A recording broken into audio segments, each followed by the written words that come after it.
आज हफ्ते का लास्ट दिन है, शनिवार। इसमें जो है मैंने कुछ क्वेश्चंस आपके लिए सेलेक्ट किए हैं। वैसे तो क्वेश्चन तो बहुत सारे हैं, लेकिन मैंने आज कम ही किए हैं। मात्र 10 क्वेश्चंस आपके लिए मैंने सेलेक्ट किए, जो मुझे लगे कि मैंने कहा चलो इस बार इसको आप लोगों को मैं शेयर कर दूं। और आप लोग क्या करेंगे कि इनको एक जो कॉपी आपकी हिंदी की है, उसमें बीच में जो है आप ऊपर बड़े बड़े अक्षरों में प्रश्न उत्तर लिख देंगे, और उस पेज में आपको ये क्वेश्चन करने हैं। क्वेश्चंस आपको गूगल क्लासरूम में सेंड कर दिए जाएंगे। ठीक, तो इसी क्रम में मैं पहला प्रश्न है कि कबीर ने जो है, कबीर की दृष्टि में ईश्वर एक है। आपने कबीर वाला चैप्टर पढ़ा, हम भूल जाते हैं एक्चुअली, जब जैसे हम आगे बढ़ते हैं तो पिछले हमें ध्यान नहीं रहता। तो इसी को रिवाइज करने के लिए जो है मैंने ये तरीका अपनाया कि क्यों ना मैं तुम्हें हफ्ते में अंतिम दिन जो है कुछ प्रश्न दूं, ताकि हमारा जो है हमारा जो पिछला अभी है वो हमें भी थोड़ा बहुत उसका भी रिवीजन होता रहे और हम को भी याद करते रहे। तो पहला क्वेश्चन इसमें सेलेक्ट किया मैंने कि कबीर की दृष्टि में ईश्वर एक है, इसके समर्थन में उन्होंने क्या तर्क दिए। तो कबीर ने शुरू में ही कहा था कि एक पवन एक पानी एक ज्योति समाना, एक ही खाक गढ़े सब भांडे, एक ही सृजनहारा। तो कबीर ने जो है ईश्वर एक है उसके संबंध में जो है कबीर ने तर्क दिए। उन्होंने कहा कि वो लोग मूर्ख हैं जो ईश्वर को अलग अलग रूपों में मानते हैं। ईश्वर एक ही है और उसी ने सबको बनाया है। ठीक, सभी को जो है ईश्वर ने, एक ही ईश्वर ने एक ही मिट्टी से सबको बनाया है। सबके लिए एक जैसी हवा, एक जैसा पानी, एक सूरज जो है, एक ज्योति, सबके लिए एक जैसा प्रकाश जो है सूरज ने किया है।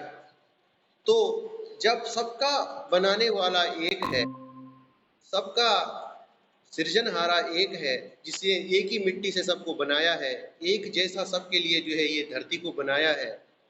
उसने जाति धर्म के नाम पे तो किसी को कुछ बनाया, उसने तो सिर्फ मनुष्य बनाया है आपको। और हम लोगों ने क्या कर दिया है, आपने आपको अलग अलग धर्म संप्रदायों में बांट लिया है, और उस ईश्वर को भी जो है हमने अलग अलग रूपों में जो है मानना स्वीकार कर लिया है।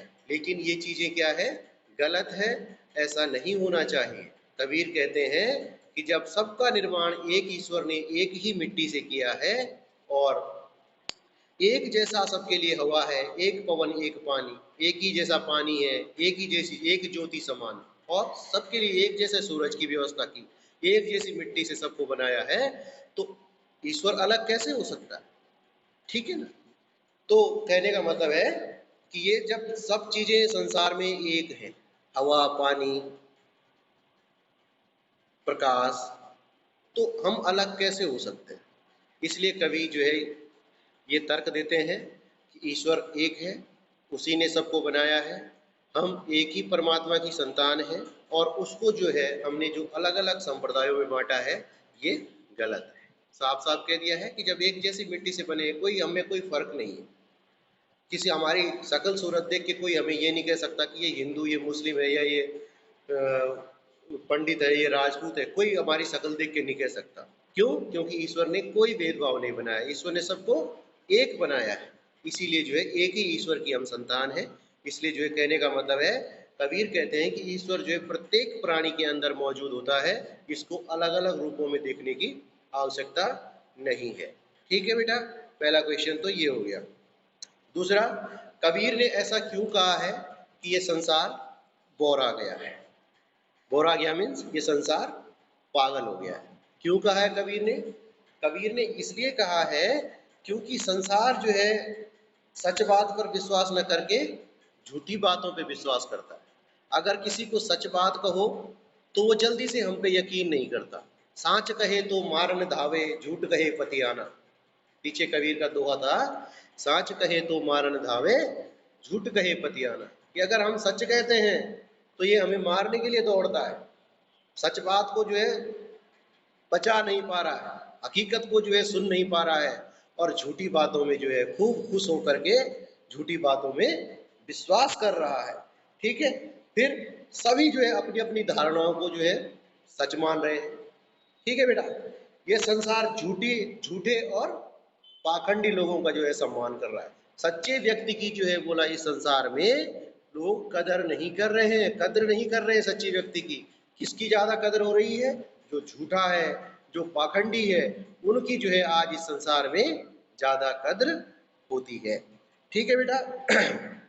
तो ये जो है कहने का मतलब सत्य बातें सुनकर लोगों के अभिमान को ठेस पहुंचती है, इसलिए वे जो है सच बोलने वालों को मारने दौड़ते हैं। भाई अगर कोई बड़ा आदमी है, उसको भ्रष्टाचार करके बनाकर हमने सच बोल दिया कि भाई तुम बहुत बड़ा आदमी बने हो, तुमने तो इतना घोटाले किए हैं, इतना भ्रष्टाचार किया, हमने सच बोला है, तो वो क्या करेगा? हमें मारने ही दौड़ेगा, क्योंकि हम उसकी बुराई कर रहे हैं, उसके कमियों को उसके सामने कर रहे हैं।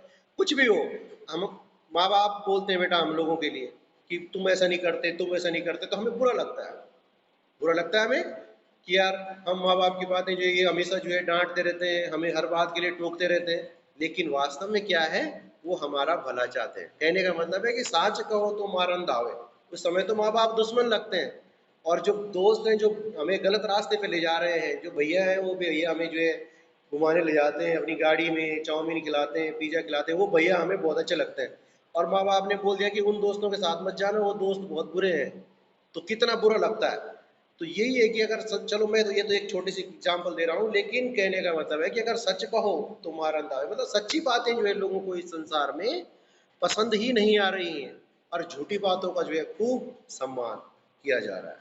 तो इसीलिए कबीर ये कह रहे हैं कि ये संसार वास्तव में पागल हो गया है, कि जो हकीकत को तो स्वीकार नहीं कर रहा है और झूठ के पीछे भाग रहा है। कहने का मतलब अगर जो सच्चे बोलने वाले व्यक्ति है, अगर किसके सामने सही बात करो तो मारने दौड़ता है, अगर झूठ बोलो, झूठी तारीफ अगर किसी की कर दो तो वो व्यक्ति प्रसन्न हो जाता है। इसलिए कबीर ने ये कहा है कि संसार पागल हो गया है। क्यों? कि सच्ची बात पे विश्वास न करके झूठी बातों पे विश्वास करता है। अब छोटी सी बात है, कबीर ने ये कहा कि ईश्वर सबके अंदर होता है, लेकिन 10 लोगों को जो है विश्वास नहीं आएगा कि ये आदमी झूठ बोल रहा है। इतने सारे मंदिर बने हैं, मस्जिदें बनी हैं, गुरुद्वारे बने हैं, ये क्या झूठे हैं? बहुत सारे लोग ऐसा बोलेंगे, उसको जो है मारने दौड़ेंगे। लेकिन सच क्या है कि ईश्वर तो सबके अंदर होता है। अगर हम सच्चे मन से जाने, एक अगर हम एक पढ़े लिखे आदमी की सोच से देखें तो वास्तव में जो है कबीर ने कोई गलत नहीं कहा। ठीक है बेटा। अब अगला क्वेश्चन मैंने निकाला है इसमें से कि मीरा ने अपना पति किसको और क्यों माना? मीरा ने अपना पति किसे और क्यों माना है? ठीक है। तो आप सबको पता है कि मीरा कृष्ण भक्त थी। ठीक, वो उनमें बाल्यकाल से ही जो है, बचपन से ही मीरा कृष्ण को जो है अपना पति मानकर जो है उनकी पूजा करती थी। बोलती भी थी मेरे तो गिरधर गोपाल दूसरो न कोई, जाके सिर मोर मुकुट मेरा पति सोई। तो इसलिए जो है श्री कृष्ण जो है वो बचपन से ही जो है श्री कृष्ण के प्रति समर्पित रही। ठीक है बेटा। इसलिए जो है उन्होंने श्री कृष्ण को अपना पति जो है स्वीकार किया है। ठीक है बेटा। क्योंकि उन्हें श्री कृष्ण के हर जो लीलाएं थी, जो भी उन्होंने श्री कृष्ण के बारे में पढ़ा है, जो सुना है, वो उनको बहुत अच्छी लगती थी। इसलिए जो है वो श्री कृष्ण को जो है बचपन से ही जो है उनकी परम भक्त थी, इसलिए उन्होंने जो है उनको अपना पति माना। फिर है बेटा, मीरा जगत को देख के क्यों रोती है? ठीक है बेटा। मीरा जगत को देख के क्यों रोती है? अब मीरा तो इसमें लिखा हुआ था एक जगह कि भगत देखी राजी हुई, जगत देखी रोई। आपने इसमें मीरा के पद आए थे। तो भगत देखी राजी हुई, जब मीरा जो है भक्तों को देखती है तो वो खुश होती है। जब कहीं कोई ईश्वर भक्तों को देखती है तो उसे खुशी होती है। लेकिन दूसरी तरफ जब वो इस संसार को झूठी मोह माया में फंसा हुआ देखती है तो उसको जो है क्या होता है, अपार दुख होता है। क्योंकि उसको लगता है, मीरा को मन जो है रोने लगता है कि जब वो देखता है कि ये संसार जो है, इतना सुंदर संसार जो ईश्वर ने बनाया है, ये ईश्वर भक्ति को छोड़ करके मोह माया लोभ लालच आदि बुराइयों में फंसा हुआ है, लिप्त हो रखा है। तो ये देखकर जो है मीरा का मन रोने को करता है, वो जो है उसका मन जो है वो रो देती है। ठीक है। तो मीरा जो है इसलिए रोती है क्योंकि ये संसार को जो है जब वो भोग विलास लोभ लालच में फंसा हुआ देखती है तो इस कारण जो है मीरा रोती है।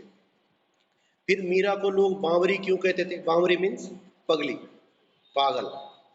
तो लोग, अब बेटा मीरा जो है एक राजघराने की बहू थी, राजघराने की बहू थी। अब वो क्या करती थी कि कृष्ण भक्ति में इतनी मगन हो जाती थी कि कहीं पर भी जो है भजन कीर्तन करते हुए वो नाच पड़ती थी, नाचने लगती थी।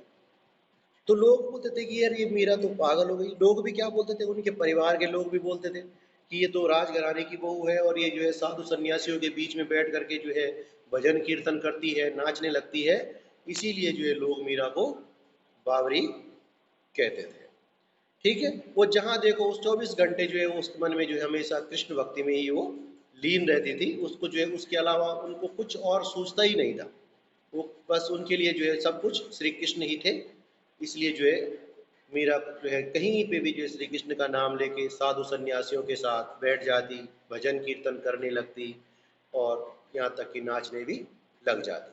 तो इसलिए जो है अब उसने जो है पैरों में घुंघरू बांधना शुरू कर दिया, भजनों पे जो है नाच नृत्य करना शुरू कर दिया। तो इसलिए जो है उसके परिजनों ने कहा कि वास्तव में जो है मीरा पागल हो गई, बावरी हो गई। ठीक है ना, आपने पढ़ा भी था कि रब किसका प्याला राजा भेजा, बियत मीरा हंसी, क्योंकि राजा ने जो है उसको मारने के लिए जो है, जब उनको लगा कि ये राज परिवार की बहू है और ऐसा कर रही है, हमारे राज परिवार की बदनामी कर रही है, तो उसको मारने के लिए जहर भेज दिया। लेकिन श्री कृष्ण की ऐसी कृपा हुई, मीरा उसको हंसते हंसते पी गई। यानी कि उनके लिए जो है वो जहर भी अमृत बन गया, उसने उसमें कोई असर ही नहीं दिखाया। ठीक है बेटा। फिर वही आंखें चैप्टर आया था सुमित्रा नंदन पंत जी वाला। तो किसान की आंखों में क्या समाया है। ठीक है ना, अंधकार की गुफा सरी की उन आंखों में, उन आंखों से लगता है डर। सुमित्रा नंदन पंत जी की आपने कोई आंखें वाली कविता पढ़ी थी हमने। तो इसलिए था कि किसान की आंखों में जो है बहुत अपार दुख समाया हुआ है। उसके अतीत की यादें समाई हुई हैं, उसके जवान बेटे की मृत्यु, बच्ची की मृत्यु, उसकी पुत्र वधू का जो है कुएं में कूदकर आत्महत्या कर लेना, जवान बेटे का मारा जाना, उसके खेत खलिहानों का जो है लुट जाना, इस चीज का जो है अपार दुख उस किसान के आंखों में समाया हुआ है। समाया हुआ मतलब उसकी आंखों में उसकी यादें हैं कि किस तरह से जो है वो खुशहाल हुआ करता था, उसके सारे परिवार उजड़ गया, खेत खलिहान उसके जो है लूट लिए गए। तो इस बात का फिर जवानी में बेटे का मारा जाना, उसकी पुत्र वधू के साथ यानी कि बेटे की बहू, जो बहू के साथ जो है कोतवाल का दुराचार करना, इसके लिए जो है वो सारी यादें जो उसके जीवन की, जितनी भी उसका बीता हुआ जीवन है उसकी खुशहाली से वो बदहाल होने तक का जो है उसका जितना भी दुख है उसकी आंखों में समाया हुआ है। ठीक। किसान के अतीत और वर्तमान में क्या अंतर है। अतीत बोलते हैं बेटा जो बीता हुआ समय है, और वर्तमान बोलते हैं जो चल रहा है। अतीत मीन्स भूतकाल और पास्ट एंड प्रेजेंट। वर्तमान माने प्रेजेंट जो अभी चल रहा है। तो अतीत और वर्तमान में क्या अंतर है। किसान का अतीत देखो बेटा, खुशहाल था वो, उसके अपने खेत खलिहान थे, जो अतीत की बात है। उसके पिछले समय में उसके पास खेत थे, खलिहान थे, उसके पास पूरा भरा पूरा उसका परिवार था, खुशहाली उसके जीवन में खूब थी पर हरे भरे खेत हुआ करते थे, बैलों की जोड़ी, गाय, हर चीज उसके पास थी, भरा पूरा परिवार, बच्चे थे, बहू थी। लेकिन क्या है कि जमींदार और उसके जो महाजनों के ब्याज को चुकाते चुकाते जो है उसका वो सारे खेत खलिहान, पूरा परिवार उसका जो है उस कर्जे की भेंट चढ़ चुका है। आज उसके पास उस खुशहाली की मात्र स्मृतियां शेष है, यादें खाली उसके जीवन में, उस उसके बीते हुए समय की जो खुशहाली थी उसकी खाली यादें हैं।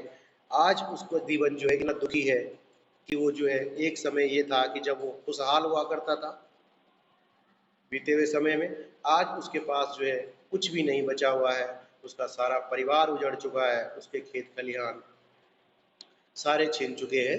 तो यही कहने का मतलब है कि किसान अतीत में जो है संपन्न हुआ करता था, सब सुख सुविधाएं उसके पास थी, लेकिन वर्तमान समय में जो है उसके पास कुछ भी नहीं बचा है सिवाय दुख के उसकी आंखों में। इसीलिए कभी भी उसकी आंखों में देखने से भी डरता है।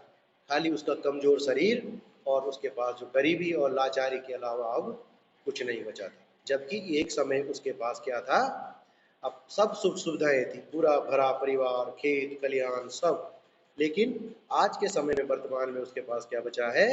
सिवाय लाचारी, गरीबी के जो है उसके जीवन में कुछ भी नहीं बचा है। अब कबीर के अनुसार ईश्वर को जानने के लिए क्या आवश्यक है? कबीर के अनुसार ईश्वर को जानने के लिए क्या आवश्यक है? ठीक है बेटा, क्या जरूरी है? कबीर कहते हैं कि भाई ईश्वर को कैसे जान सकते हैं हम लोग, किस व्यक्ति ने ईश्वर को जाना है? कबीर ने सीधा कहा है कि बहुत देखा पीर औलिया, वो तिलक माथे पे लगाते हैं, अपने पदों में देखा था कि मुझे कहे क्या कहते हैं, बहुत देख पीर औलिया पढ़े किताब कुराना, आत्म मारी पका नहीं पूजे, इनमें कुछ नहीं ज्ञाना। ये भी लिखा था कबीर ने कि भाई ये लोग ज्ञानी कैसे हैं, ये इनको कहाँ ईश्वर की प्राप्ति होगी, जिन्होंने अपनी आत्मा को मार रखा है, पत्थरों की पूजा कर रहे हैं। बहुत मैंने जो है मौलवी देखे हैं, बहुत सारे जो है धर्म गुरु देखे हैं मैंने, जो बिल्कुल लंबे लंबे तिलक लगा के चलते हैं, लेकिन उनको शायद पता ही नहीं है, पत्थरों को पूज रहे हैं, पेड़ों को पूज रहे हैं। ये जो है इनको खुद ही पता नहीं है कि ईश्वर कहाँ है, तो ये क्या लोगों को ज्ञान देंगे? और वैसे ही इनके शिष्य हैं जो इन अज्ञानी गुरुओं के शरण में जाना है। अज्ञानी गुरु मीन्स इन गुरुओं को तो खुद ही नहीं पता कि ईश्वर है क्या। तो कबीर कहते हैं कि अगर व्यक्ति को जो है ईश्वर को जानना है, तो उसको इस संसार के मोह माया, सुखों को और झूठ को जो है त्यागना आवश्यक है। कबीर के अनुसार ईश्वर को जानने के लिए जो है सबसे पहले हमें क्या करना पड़ेगा? अपनी मोह माया लोभ लालच जितना भी हमारे अंदर है उस सबको छोड़ना पड़ेगा।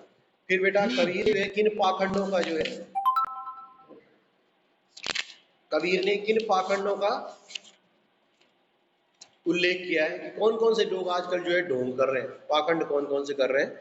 तो सबसे पहले मूर्ति पूजना, तिलक लगाना, ठीक है बेटा, कब्र पूजना, धार्मिक पूजा पाठ करना, ये सब क्या है? पाखंड है। कबीर इनको क्या मानते हैं? पाखंड। घर में पूजा करना, तिलक लगाना, ये पूजा करो, वो करो, उस मंदिर में जाओ, फलाना जाओ, फलाना जाओ। तो इसलिए जो है कबीर कहते हैं कि ये सब जो है क्या है? ढोंग है। ये क्या है? ढोंग। इसलिए जो है कबीर कहते हैं कि इन पाखंडों को जो हमें इनसे बचना चाहिए। मूर्ति पूजा करना, चर्च के स्थान पे जो है झूठ बोलना, क्या है ये सोच है ही नहीं। मूर्ति पूजना, माला पहनना, तिलक लगाना, कब्र पर पूजा करना, फूल चढ़ाना, अगरबत्तियां चढ़ाना, ये जो है कबीर इस चीज का विरोध करते हैं। तो आज के लिए इतना